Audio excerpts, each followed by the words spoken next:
ஒகேனக்கல் சுற்றுலா தலத்தில் ஞாயிற்றுக்கிழமை விடுமுறை நாள் என்பதால் ஏராளமான சுற்றுலா பயணிகள் குவிந்து வருகின்றனர். இது பற்றி கூடுதல் தகவல்களுடன் இணைகிறார் நமது செய்தியாளர் திருமலை வாசன். திருமலை வாசன், மக்கள் கூட்டம் எந்த அளவுக்கு இருக்கு? முழு விவரங்களையும் பதிவு செய்யுங்க. வார விடுமுறையொட்டி ஒகேனக்கலில் ஏராளமான சுற்றுலா பயணிகள் குவிந்துள்ளனர். பரிசல் சவாரி செய்தும் அருவிகளில் குளித்தும் சுற்றுலா பயணிகள் மகிழ்ச்சி அடைந்து வருகின்றனர். தமிழகத்தில் மிக சிறந்த சுற்றுலா தலங்களில் ஒன்றான ஒகேனக்கல். ஒகேனக்கலுக்கு தினந்தோறும் தமிழகம், கர்நாடகா, ஆந்திரா மற்றும் கேரளா உள்ளிட்ட பகுதியிலிருந்து ஏராளமான சுற்றுலா பயணிகள் வந்து செல்வது வழக்கம். சில நேரங்களில் வெளிநாடுகளிலிருந்தும் சுற்றுலா பயணிகள் வந்து செல்வார்.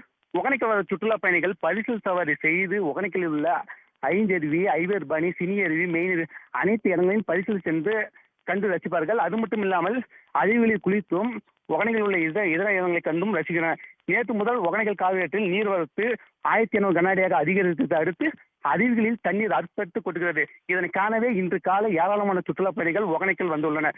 ஒகேனக்கல் வந்த சுற்றுலா பயணிகள் ஒகேனக்கலில் உள்ள அனைத்து இடங்களையும் சுற்றி பார்த்து மகிழ்ச்சியோடு சென்றனர். உடனுக்குடன் செய்திகளை தெரிந்து கொள்ள சன் நியூஸ் பெல் ஐகானை கிளிக் பண்ணுங்க.